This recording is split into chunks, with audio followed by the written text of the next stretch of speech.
Everyone, तो unit 13 amines का आज हम इंडेक्स क्वेश्चन 13.6 को सीखेंगे। तो इसमें क्या दे रखा है? इसमें हमें कुछ इस तरह से दे रखा है कि सोडियम कार्बोनेट सॉल्यूशन की प्रेजेंस में मिथाइल आयोडाइड के एक्सिस द्वारा एनिलीन के एल्काइलेशन में प्रोड्यूस होने वाले बनने वाले प्रोडक्ट्स के लिए रिएक्शन को लिखना है। तो आइए फिर शुरू करते हैं आज की अपनी ये वीडियो। तो देखिए, बहुत ध्यान से समझेंगे और साथ साथ मेरे आप नोट करते हुए चलना अपनी कॉपी में। क्लियर? ये जो आपको दिखाई दे रहा है इसे हम कहते हैं एनिलीन। आप चाहो तो इसके प्लेस पर बेंजीन रिंग को भी बना सकते हो इस तरह से। क्लियर? चाहे ऐसे लिख लीजिए या फिर जैसे मैंने अभी ऊपर लिखा है इस तरह से लिख सकते हो। क्लियर? अब देखो, इसे हम कहते हैं एनिलीन और एनिलीन के आप कुछ और अदर नेम भी जान लीजिए। जैसे हम इसे कहते हैं बेंजीन एमीन भी कहते हैं, हम इसको फिनाइल एमीन के नाम से भी जानते हैं और हम इसको एमिनो बेंजीन के नाम से भी इसको जानते हैं। क्लियर? अब देखिए, हमें क्या लेना है? CH3I। इसे हम कहते हैं, इसका जो कॉमन नेम होता है वो होता है मिथाइल आयोडाइड और IUPAC नेम होता है आयोडोमीथेन। इसकी हमें क्या लेनी है? एक्सिस लेनी है। एक्सिस बोले तो अधिकता लेनी है इसकी। क्लियर? अब बहुत बात ध्यान से समझेंगे मेरी। देखिए, हम इस रिएक्शन को आगे बढ़ाएं उससे पहले आप कुछ बातें समझ लीजिए जो आपको इस रिएक्शन में काम आने वाली हैं। नंबर पहली बात तो आपकी ये है कि हम इस रिएक्शन को हॉफमैन एमोनोलिसिस रिएक्शन कहते हैं। मैंने क्या कहा कि जो रिएक्शन हम पढ़ रहे हैं अभी हम आगे इसे लिखेंगे, उस रिएक्शन को हम क्या कहते हैं? हॉफमैन एमोनोलिसिस रिएक्शन कहते हैं। जबकि मैं आपको एमोनोलिसिस पर एक सेपरेट वीडियो पहले ही दे चुका हूं, आप जाकर प्ले लिस्ट में देख सकते हैं। फिर भी आप यहां पर समझ लीजिए कि भाई इसका मतलब क्या होता है। अभी हॉफमैन तो नेम है और एमोनोलिसिस का क्या अपना मतलब होता है। देखो, वहां पर हमने अमोनिया ली थी, NH3 ली थी और यहां पर आपके पास क्या है? एनिलीन है। क्लियर? ये क्या है? आपके पास एनिलीन है। अब देखो, एनिलीन मॉलिक्यूल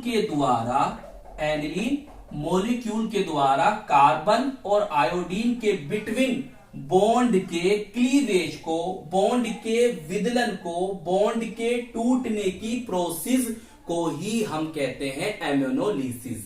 क्लियर? बिल्कुल सिंपल लैंग्वेज में आप याद कर लीजिए। मैंने क्या कहा कि भाई वो एनिलीन मॉलिक्यूल के द्वारा कार्बन और आयोडीन के बिटवीन बॉन्ड के टूटने की प्रोसेस को हम एमोनोलिसिस के नाम से जानते हैं। बात क्लियर हो गई? दूसरी बात क्या बता रहा हूं मैं आपको? दूसरी बात आप यहां ये याद रखिए कि यहां पर एक वर्ड आया क्वेश्चन के अंदर, एल्काइलेशन। क्या आया? एल्काइलेशन का मतलब क्या होता है? देखो, आपके पास एनिलीन मॉलिक्यूल है आपका और ये कौन है? ये एक एल्काइल ग्रुप है जिसे हम क्या कहते हैं? मिथाइल कहते हैं। एल्काइल ग्रुप है तो एल्काइल ग्रुप के जुड़ने की प्रोसेस को, किसी मॉलिक्यूल से, किसी कंपाउंड से क्या एल्काइल ग्रुप का जुड़ना क्या कहलाता है? एल्काइलेशन कहलाता है। तो आपको दो बातें हो गई याद। भाई एमोनोलिसिस क्या होता है आप बता दोगे और एल्काइलेशन क्या होता है ये भी आप बता दोगे। चलिए फिर आगे चलते हैं। अब देखिए, तो आपने भी जान लिया कि यहां पर मिथाइल ग्रुप इससे क्या होगा? जुड़ेगा, जब भी तो एल्काइलेशन होगा। अच्छा, अब सर ये रिएक्शन हमें कैसे याद रखनी है? देखिए, रिएक्शन आपको कैसे याद रखनी है वो बात समझिए। देखो, नाइट्रोजन के पास एक क्या है? लोन पेयर ऑफ इलेक्ट्रॉन है और दो हाइड्रोजन है। जब तक नाइट्रोजन के पास ये दो हाइड्रोजन और ये लोन पेयर ऑफ इलेक्ट्रॉन है, जब तक नाइट्रोजन के पास लोन पेयर है और ये दो हाइड्रोजन है, जब तक रिएक्शन आगे चलती रहेगी। क्लियर? और जब ये खत्म हो जाएंगे तो जिसकी आपने प्रेजेंस ली है सोडियम कार्बोनेट की, उससे आप इसकी रिएक्शन करा दोगे। मतलब जो यहां पर फाइनल प्रोडक्ट बनेगा उसकी रिएक्शन आप सोडियम कार्बोनेट से करा देना और आपकी रिएक्शन हो जाएगी कंप्लीट। क्लियर? आगे चले। देखिए, बहुत आसानी से याद रखो। देखो, ये H है और यहां से I है। यहां से HI आपने निकाल दिया। अब क्या बचता है यहां पर? C6H5NH। NH तो बचा, लोन पेयर तो उसके पास है ही, और ये आ गया यहां पर CH3। क्लियर? जुड़ गया आपका एल्काइल ग्रुप, हो गया एल्काइलेशन। बिल्कुल। अब देखो इसका नेम भी जानेंगे।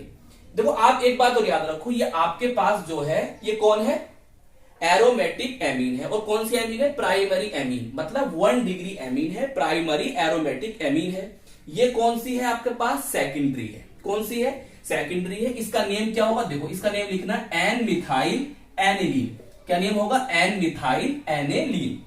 क्लियर। आगे चलते हैं, आगे क्या करेंगे, बिल्कुल आप फिर यहां पर CH3 लोगे, H है और यहां से I है, तो यहां से क्या हो जाएगा, HI निकल जाएगा। बिल्कुल मैं आपको सिंपल वे में समझा रहा हूं ताकि आप आसानी से समझ लें।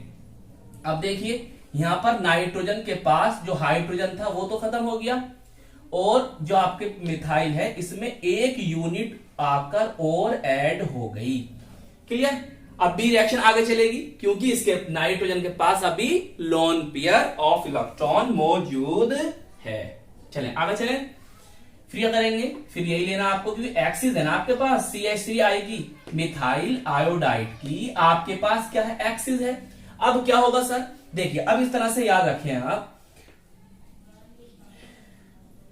कि भाई ये जो बॉन्ड दिखाई दे रहा है ये कार्बन और आयोडीन के बिटवीन बॉन्ड है। हम जानते हैं आयोडीन की जो इलेक्ट्रोनेगेटिविटी होती है, जो वैद्युत ऋणात्मकता होती है, किसकी, आयोडीन की जो इलेक्ट्रोनेगेटिविटी होती है वो कार्बन से ज्यादा होती है। इसलिए जो शेयरिंग के इलेक्ट्रॉन आपको दिखाई दे रहे हैं वो आयोडीन की तरफ शिफ्ट होंगे।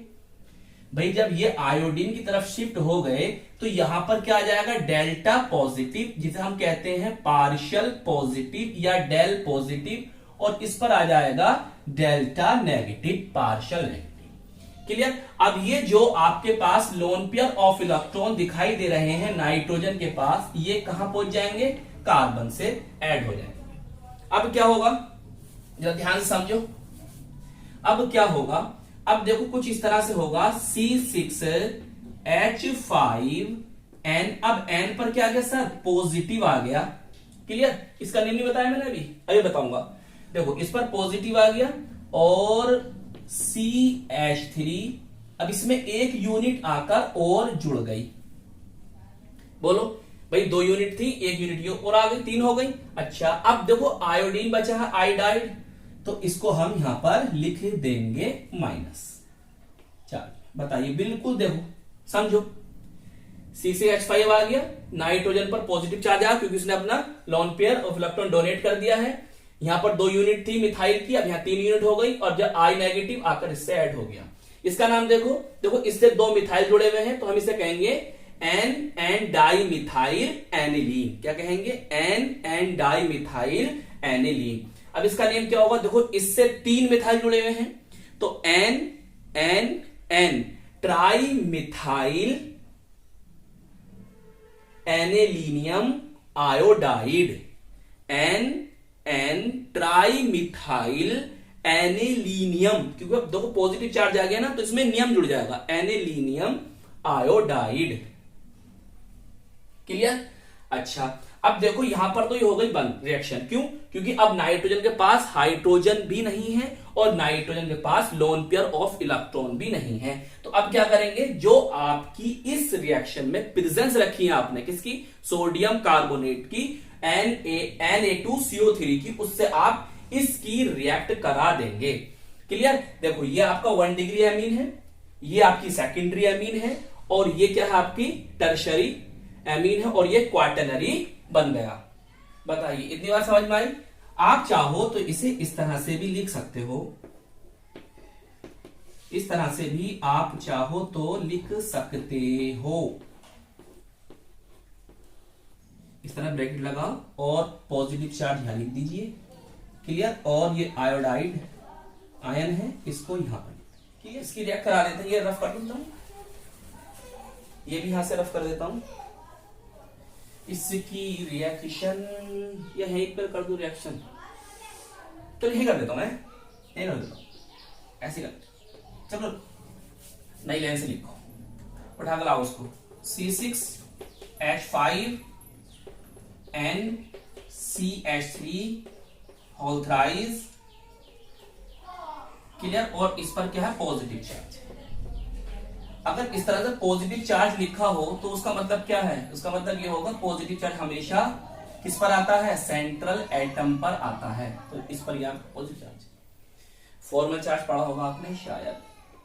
देखो सोडियम कार्बोनेट का फॉर्मूला क्या होता है, क्या होता है, Na2CO3। यही होता है सोडियम कार्बोनेट का फॉर्मूला। क्लियर? मैं नीचे को लिख दूंगा, सही है, मगर आप आगे को लिखना अपनी कॉपी में। अब देखो बहुत सिंपल है, बहुत ध्यान समझो भाई। हम जानते हैं Na और I, Na लिख लेगा, तो ये कितने Na, 2 आयने हैं, और यहाँ पर I कितने हैं, 1 I है। तो इसीलिए हम क्या करेंगे, यहाँ पर इसके 2 मोल्स ले लेंगे। इससे क्या होगा, इससे ये होगा कि 2NaI यहां से निकल जाएगा। क्लियर? देखो इनका रोल खत्म हो गया और इसका भी रोल खत्म हो गया। अब आपके पास बचा है CO3, सही है, और जिस पर कितना चार्ज आता है आप जानते हो, कार्बोनेट पर 2 चार्ज आता नहीं आता। देखो इस वाली यूनिट को मैं छिपाऊंगा तो जितने नंबर यहां लिख रहे हैं उतने उस पर नेगेटिव चार्ज आएंगे।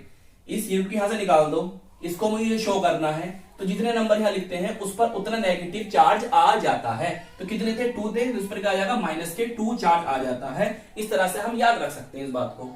चलिए अब देखो आपके पास क्या बचा, आपके पास ये बचा है, और कितनी यूनिट है इसकी, 2 यूनिट है आपके पास। तो देखिए C6H5NCH3 का होल थ्राइस। क्लियर? और इस पर क्या है, पॉजिटिव चार्ज है। कितनी यूनिट, 2 यूनिट, तो मैं यहां लिख देता हूं 2। क्लियर? अब आपके पास क्या बचा है, कार्बोनेट बचा है, मैंने उसको लिख दिया ये हो गया। उस पर क्या है, नेगेटिव के 2 चार्ज।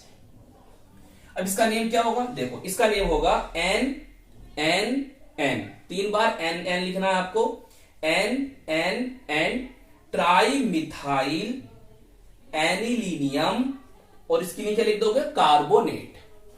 क्लियर? तो इसे आप यहां पर लिखना, सही है, यहां जगह नहीं थी तो इसलिए मैंने नीचे लिख दिया। तो ये था आपका इंटेक्स क्वेश्चन 13.6। तो आई होप ये रिएक्शंस आपको अच्छी तरह से समझ में आ गई होगी। तो हम मिलेंगे आपको इसकी नेक्स्ट वीडियो में। All the very best.